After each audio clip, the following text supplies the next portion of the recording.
మీ car EMI కట్టలేకపోతున్నారా? మీ car EMI మేము కడతాం. ఈ నెంబర్కి కాల్ చేయండి.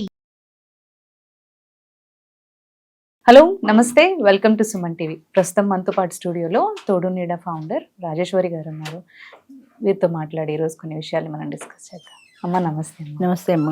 అమ్మ, మనం చూస్తుంటాం కొన్నిసార్లు ఏంటంటే భార్యాభర్తల గొడవలకి కారణం అంటే చెప్పుడు మాటలు ఉంటాయి కొన్ని. అవును, అంటే అది ఫ్యామిలీలో కావచ్చు, లేదంటే బయట వాళ్ళైనా కానీ కొన్ని చెప్తూ ఉంటారు. వాళ్ళలో ఆ మాటలు వినేసి వీళ్ళు గొడవ పడుతుంటారు. అలాంటివన్నీ జరుగుతూ ఉంటాయి. అయితే వాళ్ళు అంటే భార్యాభర్తలు ఎలా గ్రహించగలచ్చు అంటే వీళ్ళు మనకి చిచ్చులు పెట్టాలనో లేదంటే గొడవలు పెట్టాలనో ఇలా మాట్లాడుతున్నారు అని చెప్పి వీళ్ళు ముందే దాని గురించి తెలుసుకొని జాగ్రత్త పడడం ఎలా చేయొచ్చు అంటారు?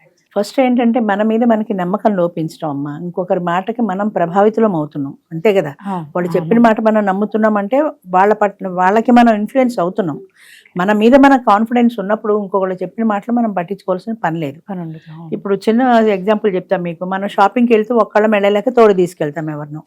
మనకు ఒక డ్రెస్ నచ్చుతుంది, అది కొనుక్కుందాం అనుకుంటాం. ఆ పక్కడే అదేం బాగుంది, అది నీకు సూట్ కాదు, ఆ కలర్ నీకు సూట్ కాదు, ఏదో చెప్తుంది, ఎంబడే మానేస్తాం. ఎందుకని మన మీద మనకు నమ్మకం లేదు. ఆవిడ మాటలకే ఎక్కువ ఇన్ఫ్లుయెన్స్ అయ్యి ఏమో అది బాగాలేదని కదా, బాగా లేదేమో అనుకొని వదిలేస్తాం. అది మన మీద మనకి నమ్మకం ఉన్నప్పుడు నాకు నచ్చిందని తీసుకోవచ్చు, లేదా మనకి నచ్చినా కూడా అలా చెప్తే ఆమె ఏమనుకుంటుందో అని కొంత ఆబ్లిగేషన్ ఉంటుంది. అలాగే భార్యాభర్తల మధ్య వచ్చే గొడవల్లో కూడా మా మెంబర్లో కాళ్ళు ఉన్నారు. వాళ్ళు చాలా ఇష్టపడి పెళ్లి చేసుకున్నారు, చాలా అన్యోన్యంగా ఉన్నారు, చాలా బాగున్నారు వాళ్ళిద్దరు. అట్లాంటిది ఈవిడ పొరపాటున వాళ్ళ బంధువుల ఆమెతో ఎప్పుడో మాట్లాడడం మొదలెట్టింది. ఆవిడ నెమ్మదిగా వీళ్ళ మీద పుల్లలు పెట్టింది. ఈవిడ అసలు ఏ ఆస్తి మీద ఆశ పెట్టుకోలేదు ఈవిడ. అయినా సరే నీకు ఇల్లేనా లేకపోతే ఎలా, ఆయన గట్టిగా అడిగితే ఇస్తాడు, నీకు ఆ ఇల్లు నీ పేరు మీద రాసిస్తాడు అనేప్పటికీ ఈవిడ ఆ ఇంటి కోసం మొదలెట్టింది. అక్కడి నుంచి గొడవ పెద్దదయ్యి చివరికి అది ఎక్కడి దాకా వెళ్ళిందంటే ఆమె ఇల్లు వదిలి వెళ్ళిపోయే పరిస్థితి వచ్చింది. వెళ్ళిపోయింది కూడా ఇల్లు వదిలిపెట్టి. ఈవిడ మాటలు నమ్మి ఆ ఇంటి కోసమని ఇదివరకు నీకు ఇంటి మీద ఆశ లేదు కదా, లేదని ఇప్పుడు కొత్తగా ఎందుకు ఆశపడ్డావు? ఆవిడ మాటల ప్రభావం వల్లే కదా. నువ్వు డిసైడ్ చేసుకోవాలి, నాకు కావాలా అక్కర్లేదు. ఆవిడ చెప్తే నువ్వు వినకూడదు కదా. అంచేత మన ఆత్మవిశ్వాసం మనకుంటే ఇంకొకరి మాటలు మనం లెక్క పెట్టం. అలా ఒక సంసారం భగ్నం అయిపోయింది కదా. ఇప్పుడు ఆవిడ ఏమన్నా భోజనం పెడుతుంది? ఆవిడకి పెట్టదు కదా. ఈవిడ పాప వెళ్ళిపోయి, ఈవిడికి ఎవ్వరూ లేరు, ఒంటరి మనిషి ఎవ్వరు లేరు. అలాంటిది వెళ్ళిపోయి ఎక్కడో చర్చిలోకి వెళ్ళింది. ఆవిడ కన్వర్టెడ్ క్రిస్టియన్. చర్చికి వెళ్తే వాళ్ళు ఏదో కొన్నాళ్ళు ఎట్టు పెట్టుకుని, అమ్మ నువ్వే ముసలిదానం అయిపోయావు, 60 ఏళ్ళు దాటి నువ్వేం సేవ చేస్తావు ఇక్కడ, నామని పంపించేశారు. ఇంకో చర్చికి వెళ్ళింది. ఇలా ఎన్నాళ్ళు నీకంటూ ఉన్న ఒక ఇల్లు, ఒక సంసారం, నీకు ఒక స్టెబిలిటీ ఉన్నదా అని వదిలిపెట్టుకొని నువ్వు బయటకు వెళ్ళడం వల్ల ఎవరు నష్టపోయారు? ఆయన ఇంట్లో ఆయన ఉన్నాడు, నువ్వే నష్టపోయావు కదా. ఎందుకంటే ఆత్మవిశ్వాసం లోపించటం. అది మన మీద మనకి నమ్మకం ఉన్నప్పుడు ప్రపంచం ఏం చెప్పినా సరే మనం నమ్మక్కర్లేదు. చాలా సందర్భాల్లో ఇదే జరుగుతుంటుంది. మీ ఆయన ఎలా అని, లేకపోతే మీ ఆవిడ ఇలా అని చెప్తూ ఉంటారు. అలా చెప్పుడు మాటలు విని మోసపోయిన వాళ్ళు, దెబ్బతిన్న వాళ్ళు చాలా మంది ఉంటారు. అయితే మనం గుర్తుపెట్టుకోవాల్సిన విషయం ఏంటంటే, వాళ్ళు మన భర్తకి ఎగ్నెస్ట్గా లేదా నా భార్యకి ఎగ్నెస్ట్గా చెప్తున్నప్పుడు వాళ్ళు నన్ను ఇన్ఫ్లుయెన్స్ చేస్తున్నారు అనే విషయాన్ని మనం గుర్తుపెట్టుకోవాలి, మనం గ్రహించాలి. మనం గ్రహించినప్పుడు ఎవరు ఏం చెప్పినా సరే మనం నమ్మాల్సిన పని లేదు, మన కళ్ళతో మనం చూస్తే తప్ప. అంటే వీళ్ళకి ఎందుకు అలా అవసరం వస్తుంది అంటారు?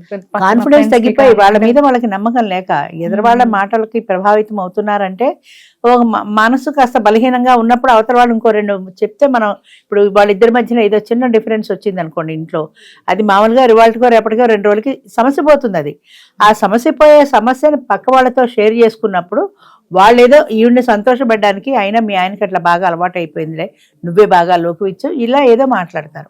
అవును నేనే బాగా లోకు ఇచ్చాను ఆయనకి అని వెంటనే ఆ మాటల్లో పడిపోతుంది. పడిపోయిన ప్రభావం ఏమవుతుంది? 2 రోజుల్లో సమస్య పోవాల్సిన సమస్య ఇందాక నేను చెప్పినట్టుగా చిలికి గాలివాని పెద్దదవుతుంది. అంచేత ముఖ్యంగా భార్యాభర్తల విషయంలో ఎవరు పట్టించుకోకూడదు. బంధువులు కానీ స్నేహితులు కానీ వేలు పెట్టకూడదు. అది వాళ్ళిద్దరూ సెట్ చేసుకుంటారు. వీళ్ళు షేర్ చేసుకుంటారు కదా. ఈ 4 గోళ్ల మధ్యన జరిగిన విషయం వీళ్ళు షేర్ చేసుకోకపోతే బయట వ్యక్తికి ఎలా తెలిసింది? వీళ్ళు షేర్ చేసుకుంటారు. షేర్ చేసుకున్నప్పుడు వాళ్ళు ఏదో ఉచితంగా ఓ సలహా ఏదో తోచుకో ఒక సలహా ఇస్తారు. ఆ సలహా లాభం కలిగించేదైతే పర్వాలా, అది నష్టం కలిగించేదైతే నష్టపోయేది ఎవరు? ఫైనల్గా వీళ్ళే కదా, వీళ్ళ సంసారమే కదా విచ్ఛిన్నం అయిపోతుంది. అంచేత మన పట్ల మనకి కాన్ఫిడెన్స్ ఉండాలి, అవతల వ్యక్తి పట్ల కూడా కాన్ఫిడెన్స్తో ఉండాలి. థర్డ్ పార్టీ చెప్పిన దాని మీద మనం ఇన్ఫ్లుయెన్స్ కాకూడదు, మెయిన్లీ ఇన్ఫ్లుయెన్స్ కాకూడదు.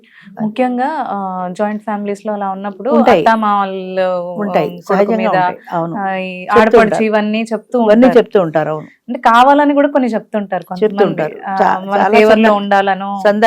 చాలా సందర్భాల్లో ఏమవుతుందంటే భార్యాభర్తల మధ్యన ఇలా అత్తగారు ఆడబడుచు ఇట్లా ఏదైనా చెప్తున్నప్పుడు వీళ్ళ ఆ ఇన్ఫ్లుయెన్స్ కాకూడదు. మమ్మీ ఇలా చెప్పింది, నువ్వు ఇలా చేసావు కదా అని భార్యాభర్తల మధ్య గొడవ రాకూడదు. అది ఏదైనా ఉంటే నువ్వు తల్లితోనే మాట్లాడుకో, అమ్మ నువ్వు నాకు ఇలాంటి విషయాలు చెప్పొద్దు, మేమిద్దరం చూసుకుంటాం, నాకు నా బుర్ర పాడు చేయొద్దని ఒక వార్నింగ్ ఆవిడకి ఇచ్చేస్తే ఆవిడ కూడా ఆవిడ లిమిట్లో ఉంటుంది. కామ్గా ఉంటాయి. ఇవ్వలేరు, అలా ఇవ్వలేరు. మా అమ్మని ఇలా అంటావా అని ఏదో ఒకటి మొదలు పెడతారు. అక్కడి నుంచి ఈవిడ రైజ్ అయిపోతుంది సహజంగానే. ఈవిడ తరపున మళ్ళీ వీళ్ళ అమ్మ నాన్న అంతే, involve అవ్వడం అక్కడి నుంచి వల్ల. గొడవ పెద్దది అవుతుంది కదా. ముఖ్యంగా వీళ్ళిద్దరి మధ్యలో క్లారిటీ లేకుండా లేకున్నా కూడా వస్తాయి, లేకుండడం వల్ల ఎక్కువ వస్తాయి. వస్తున్నాయి. కాకపోతే 2-3 రోజుల సమస్య పోయేదాన్ని దాన్ని చిలికి గాలవాన చేసుకుని చాపంత చేసి చాటంత చేసి ఇంకా పెద్దది చేసుకుంటారు. ఫలితంగా నష్టపోయేది వీళ్ళే. ఇప్పుడు ఆమె కోపం వచ్చి వెళ్ళిపోయినా, ఆయన కోపం వచ్చి పొమ్మన్నా నష్టపోయేది ఈజంటే కదా. పోలేరా, పోతే పోయింది, నీకు ఇంకో పెళ్లి చేస్తామంటారు వీళ్ళు. ఇంకో పెళ్లి చేస్తే మాత్రం అది మాత్రం స్థిరంగా ఉంటుందని గ్యారంటీ ఉందా? లేదు కదా. స్టార్టింగ్ నుంచి ఈ గొడవలు లేవు కదా అని అర్థం చేసుకోవాల్సింది. ముఖ్యంగా జాయింట్ ఫ్యామిలీస్లో మగవాడి పాత్ర చాలా కీలకం అమ్మ. ఎందుకంటే అటు తల్లిని ఇటు భార్యని ఇద్దరిని మేనేజ్ చేసుకుంటూ రావాలి. పగలంతా తల్లి చెవిగొరిగితే రాత్రి అంతా పెళ్ళం కొలుగుతుంది. ఎవరి మాటను వింటాడు? అంచేత వాళ్ళిద్దరిని మేనేజ్ చేసుకుంటూ రావడం అనేది ఆయన పాత్ర చాలా క్లిష్టమైంది. విడిగా ఉండన్నా సంతోషంగా ఉందాం, రోజు గొడవలు పడే కంటే అని చెప్పేసి వెళ్ళిపోతూ వస్తున్నారు. అవును, మాకు తోడు నీడల మీటింగ్లు అవుతుంటాయి, పరిచయ వేదిక పెడుతూ ఉంటాము. అందరూ పరిచయం చేసుకున్న తర్వాత ఎవరికి ఎవరు ఇష్టమైతే వాళ్ళతో మాట్లాడుకుంటారు. అందులో ఒక ఆయన ఇష్టపడింది, ఆయనతో మాట్లాడదామని జస్ట్ లేస్తోంది, పలానా ఆయనతో మాట్లాడతాను నేనని చెప్పడానికి. ఈ పక్క ఆవిడ చీర గుంజి ఎంబనడే కూర్చో అంది, ఎంబడే కూర్చుని పోయింది. అది నేను గమనించి అమ్మ నువ్వు మాట్లాడాలంటే మాట్లాడు అన్నా. వెళ్ళలేదు, ఎందుకంటే ఈవిడ వద్దు వాడు బాగలేడు అని అన్న తర్వాత వాడిని చేసుకోవడానికి ఈవిడికి ఇగో అడ్డొచ్చింది.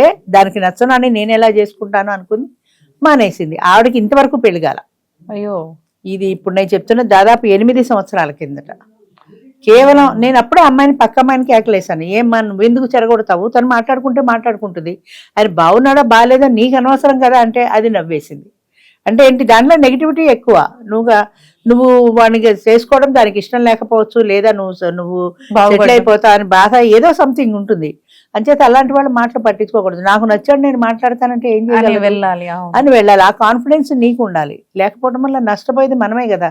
8 సంవత్సరాలు అయింది, ఇంతవరకు సెటిల్ అవ్వలేదు అమ్మాయి.